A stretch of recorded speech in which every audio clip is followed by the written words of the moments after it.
So food allergy needs proper diagnosis before any treatment is recommended. Very important thing is patient history. That's why we spend a lot of time in trying to understand what symptoms they have, what triggers their symptom, and that history allows us to identify where the issue is coming from.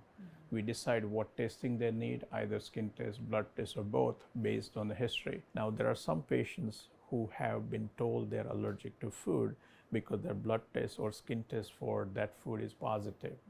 But if patient never had that food before, you do not know whether they're truly allergic or not. Or some patient had a reaction 3, 4, 5 years ago. IG was high at that time, but now has come down. So those patients, we still don't know whether they're truly allergic to that food or not. So how do we decide they're truly allergic or not? So we do it through two ways. One of them is a clinical way where you feed them the food under observation, and that's the oral challenge.